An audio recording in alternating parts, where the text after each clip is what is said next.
एक कदम ईश्वर की ओर। उत्पत्ति प्रकरण 9वां सर्ग।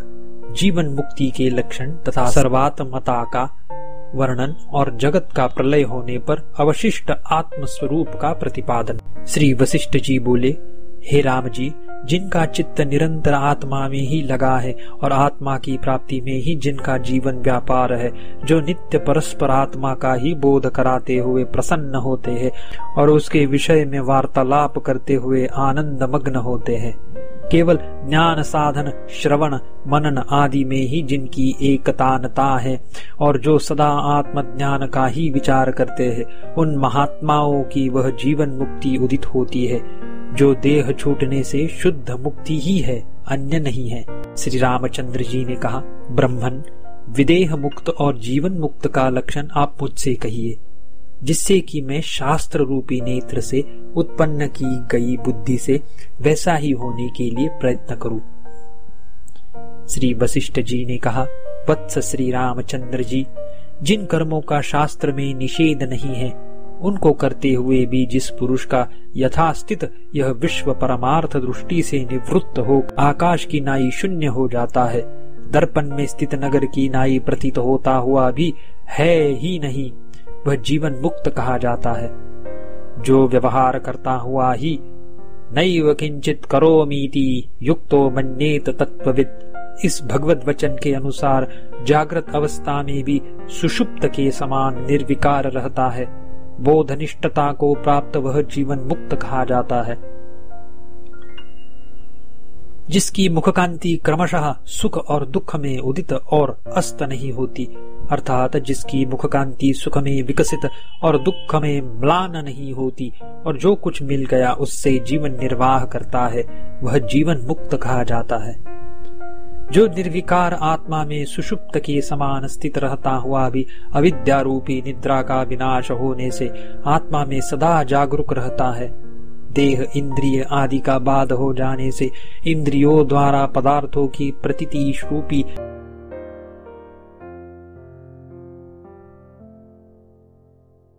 जागृत अवस्था जिसकी नहीं है और जिसका ज्ञान वासना रहित है, वह जीवन मुक्त कहा जाता है। बाहर अनुराग द्वेष भय आदि का यथा योग्य नट की नाई आचरण करता हुआ भी जो अंदर आकाश की नाई निर्विकार है तथा निरावरण स्वरूप आत्मा में स्थित है, वह जीवन मुक्त कहा जाता है। जिसमें अहंकार नहीं है और कर्म कर रहे अथवा न कर रहे, जिसकी बुद्धि कर्तृत्व और अकर्तृत्व के अभिमान से लिप्त नहीं होती, वह जीवन मुक्त कहा जाता है। जो चिदात्मा के अर्ध आवरण भंग से तीनों लोकों का प्रलय और अर्ध आवरण से तीनों लोगों की उत्पत्ति देखता है एवं जो अपनी आत्मा में सम है, वह जीवन मुक्त कहा जाता है। जिससे अन्य लोगों को भय नहीं है और जिसको लोगों से भय नहीं है, यानी हर्ष क्रोध और भय के हेतु अज्ञानाभिमान से रहित होने के कारण जिससे अन्य लोग भयभीत नहीं होते और स्वयं जो अन्य लोगों से भयभीत नहीं होता, वह जीवन मुक्त कहा जाता है। जिसकी संसार विषयक सत्यता बुद्धि निवृत्त हो गई है, जो दूसरों की दृष्टि में देह आदि अवयवों से युक्त होता हुआ भी निरवयव है और जो सचेतन होता हुआ भी चित्त रहित है, वह जीवन मुक्त कहा जाता है।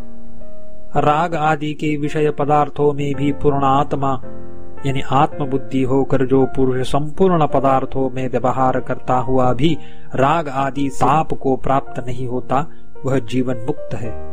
हे राम, जैसे वायु अपनी सहज चंचलता का परित्याग करने के उपरांत स्थिरता को प्राप्त होता है, वैसे ही पूर्वोक्त जीवन मुक्त पुरुष देह छूटने के अनंतर यानी प्रारब्ध कर्मों के क्षीण होने पर जीवन मुक्ति पद का त्याग कर विदेह मुक्ति में प्रवेश करता है। जिस पुरुष को विदेह मुक्ति प्राप्त हो जाती है, उसका फिर कभी न उदय होता है और न ह्रास ही होता है, वह न तो शांत ही होता है और न अशांत ही होता है, वह व्यक्त भी नहीं होता अव्यक्त भी नहीं होता, दूरस्थ भी नहीं है और निकटस्थ भी नहीं है, अर्थात सर्वव्यापी है।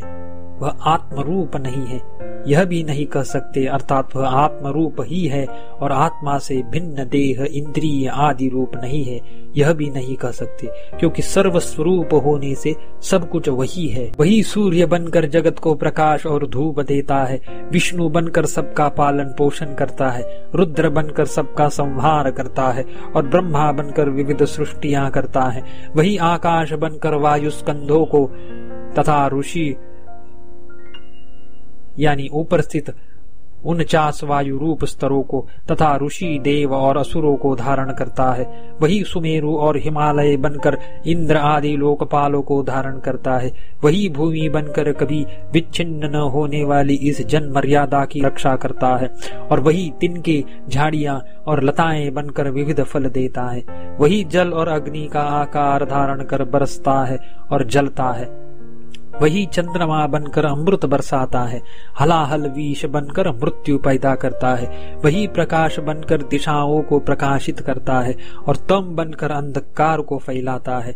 शून्य होकर व्योम रूपता को प्राप्त होता है तथा पर्वत बनकर वायु आदि के वेग को रोकता है। वही अंतःकरण में स्फुट अभिव्यक्त चैतन्य द्वारा जंगम जगत की और अनभिव्यक्त चैतन्य द्वारा जड़ाकृति बनकर स्थावर जगत की रचना करता है। वही समुद्र बनकर पृथ्वी रूपी स्त्री को जैसे कड़ा स्त्री को परिवेष्टित करता है वैसे ही परिवेष्टित करता है। आवरण रहित चैतन्य रूप बनकर चैतन्य के प्रकाश से व्याप्त तीनों जगतों से लेकर त्र्यणुक पर्यंत संपूर्ण पदार्थों का विस्तार करता हुआ भी स्वयं शांत यानी निर्विकार ही रहता है। अधिक क्या कहे, जो कुछ यह दृश्य इस समय प्रकाशित हो रहा है यानी वर्तमान में स्थित है, जो कुछ पहले प्रकाशित हुआ था यानी भूतकाल में स्थित था, और जो कुछ आगे प्रकाश को प्राप्त होगा यानी जो भविष्य काल में स्थित होगा, वह संपूर्ण दृश्य यही है। इससे अतिरिक्त कहीं कुछ नहीं है। श्री रामचंद्र जी ने कहा, भगवान कृपा करके कहिए कि जैसा आपने कहा है वैसे मैं कैसे हो सकता हूँ, क्योंकि मेरी दृष्टि विषम है। ऐसी अवस्था में मुक्ति दुष्प्राप्य है। यदि यथा किंचित प्राप्त भी हो जाए तो उसमें चित्त को स्थिर रखना कहीं कठिन है। वह हाथ में आकर भी स्थायी नहीं हो सकती, ऐसा मेरा निश्चय है। श्री वशिष्ठ जी बोले, हे श्री रामचंद्र जी, यह मुक्ति कही जाती है, इसे ब्रह्म कहते हैं तथा यह निर्वाण कहा जाता है। वह कैसे प्राप्त होता है इसको मैं कहता हूँ, आप सुनिए। वत्स, तुम, मैं, वह, यह इत्यादि भावों से युक्त जो यह दृश्य दिखाई देता है, वह यद्यपि सत्य रूप से प्रतीत होता है तथापि वंध्या पुत्र के तुल्य उसकी अत्यंत अनुत्पत्ति के ज्ञान से यह मुक्ति प्राप्त होती है। श्री रामचंद्र जी ने कहा, हे ज्ञानियों में श्रेष्ठ, विदेह मुक्त पुरुष जब त्रैलोक्य रूपता को प्राप्त होता है तब वे संसार भाव को ही प्राप्त हुए, ऐसा मैं समझता हूँ। श्री वशिष्ठ जी ने कहा, वत्स श्री राम जी, यदि त्रैलोक्य हो तो वे विदेह मुक्त त्रैलोक्यता को प्राप्त हो। जहाँ पर त्रैलोक्य शब्द का कोई अर्थ ही नहीं हो सकता, वहां पर यह ब्रह्म त्रैलोक्य रूपता को प्राप्त हुआ। इस प्रकार आपके द्वारा शंकित अर्थ की प्रतीति ही कैसी हो सकती है। इससे सिद्ध हुआ कि वंध्यापुत्र शब्द के अर्थ की कल्पना की नाई जगत शब्द के अर्थ की कल्पना नहीं हो सकती। यह संपूर्ण जगत सजातीय और विजातीय भेद से शून्य निर्विकार आकाश के समान निर्मल चिन्ह मात्र ब्रह्म ही है, क्योंकि संपूर्ण जगत के पदार्थों में सन्मात्रता की प्रतीति होती है। वत्स, मैंने सोने के कड़े में बहुत विचार करके भी विशुद्ध सुवर्ण के सिवा कटक नामक कोई कहीं नहीं देखी। जल तरंग में जल के सिवा मैं कुछ नहीं देखता हूँ, और जहाँ पर तरंग नहीं दिखाई देती वहां पर भी जल के सिवा कुछ नहीं है।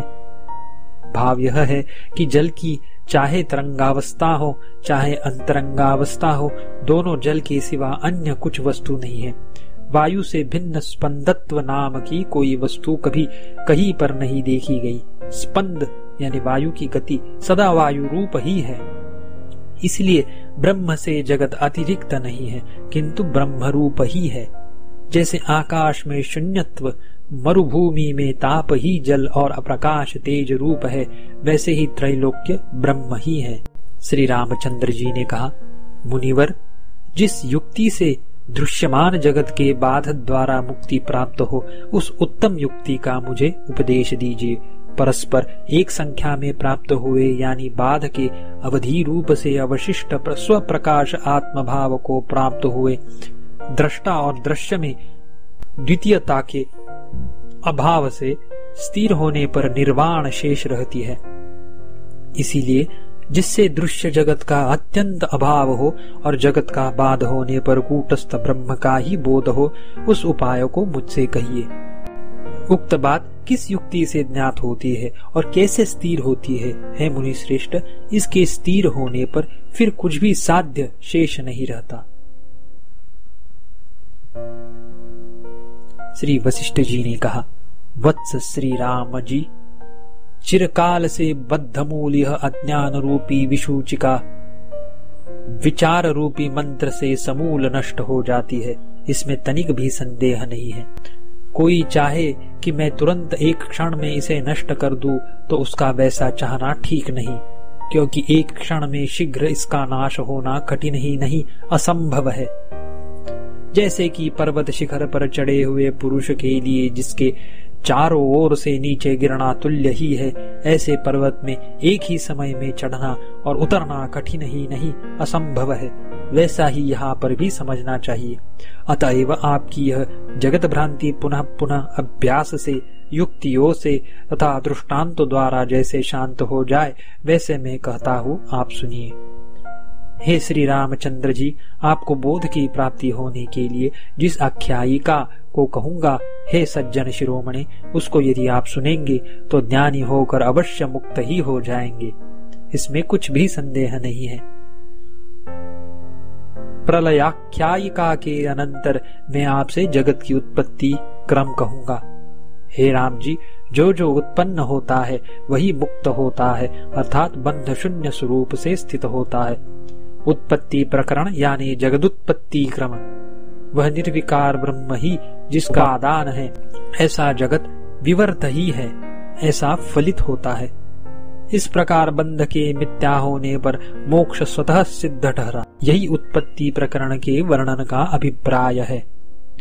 इस प्रकार यह जगत भ्रांति कभी उत्पन्न न हुई तथा शून्य रूप होती हुई भी प्रतीत होती है।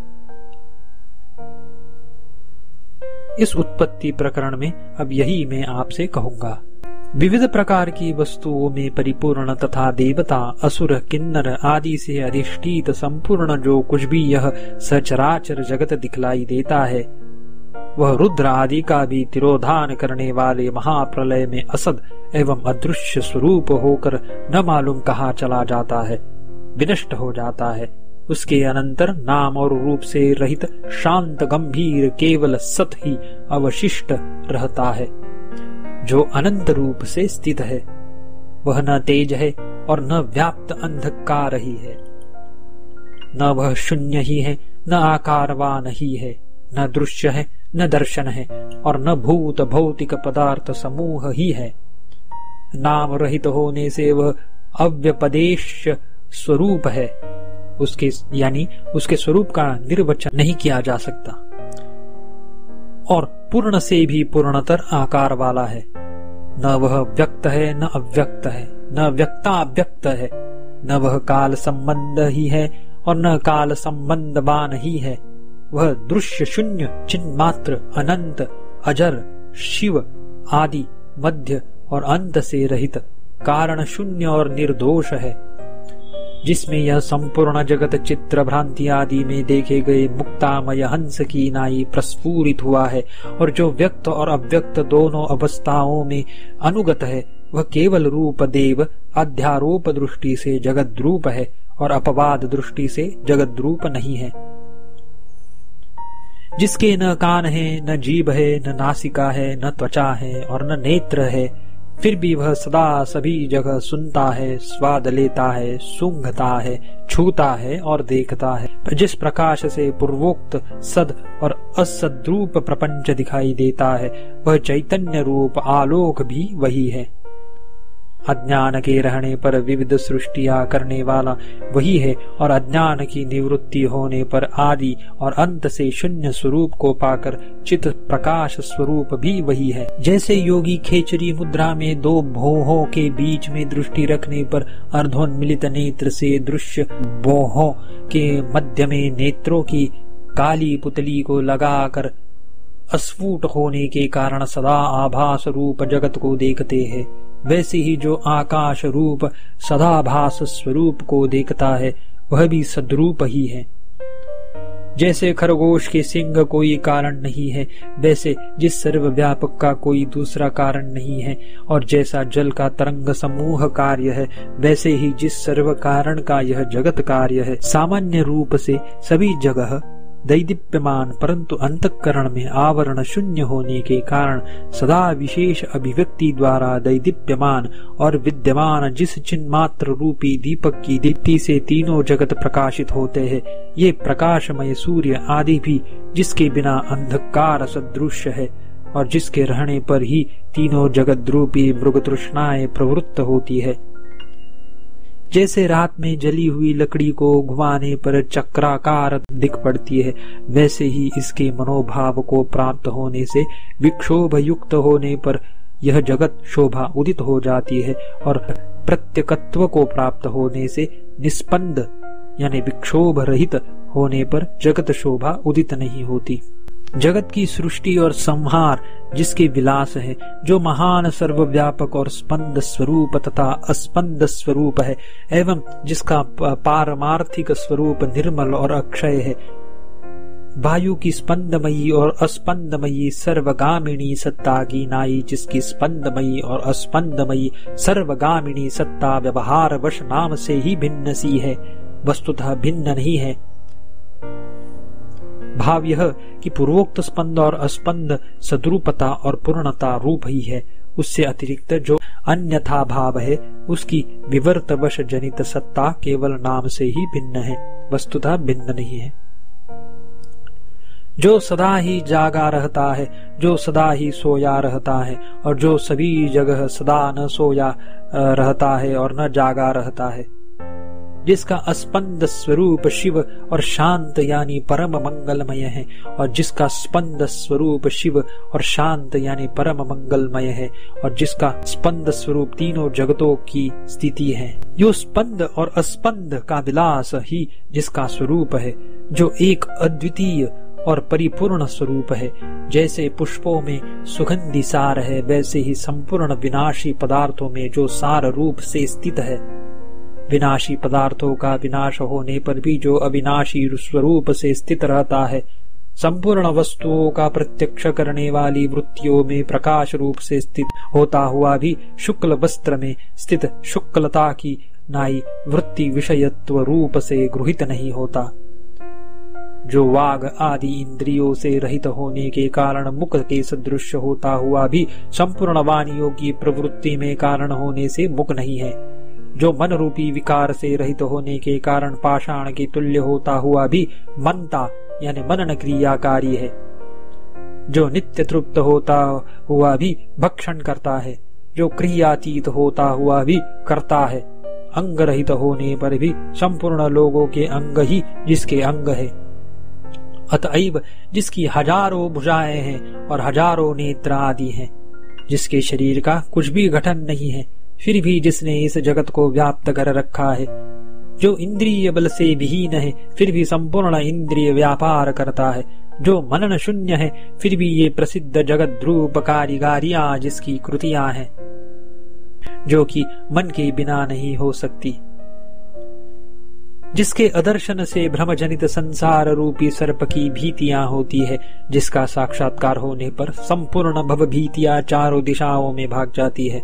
जैसे दीपक के रहने पर नाट्य आदि क्रियाएं होती है, वैसे ही अपरिच्छिन्न प्रकाश रूप अतएव साक्षी रूप जिस कूटस्थ के रहते स्पंद पूर्वक चित्त चेष्टाएं प्रवृत्त होती है, जैसे समुद्र से तरंग समूह भूत बड़ी बड़ी लहरें निकलती है, वैसे ही जिससे घट पटाकार सैकड़ों हजारों पदार्थ प्रवृत्त होते हैं, जैसे कड़ा बाजूबंद केयूर तथा नुपुरों से उनका कारण स्वर्ण अन्य सा प्रतीत होता है, वैसे ही प्रसिद्ध शत शत पदार्थों के भ्रम से जो अन्य सा प्रतीत होता है, जो तुमसे साक्षात कृत स्वरूप होता हुआ त्वद्रूप ही एक है, मुझसे साक्षात कृत स्वरूप होता हुआ मद्रूप ही एक है, और अन्य जनों द्वारा साक्षात कृत स्वरूप होता हुआ तत्त रूप ही एक है, तथा जो अज्ञात स्वरूप होता हुआ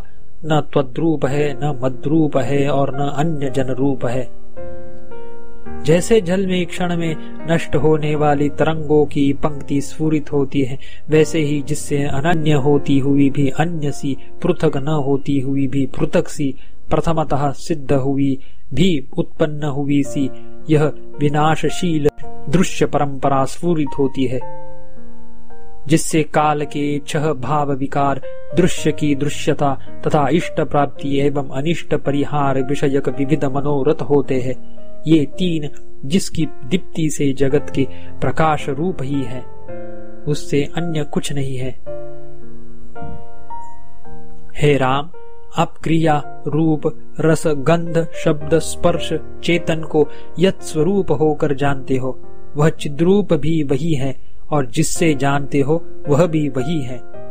दृष्टा दर्शन और दृश्य के मध्य में साक्षी रूप से जो स्थित है, स्वात्मभूत उसको एकाग्र मन से उपाधियों से पृथक करके हे साधो आप समझिए।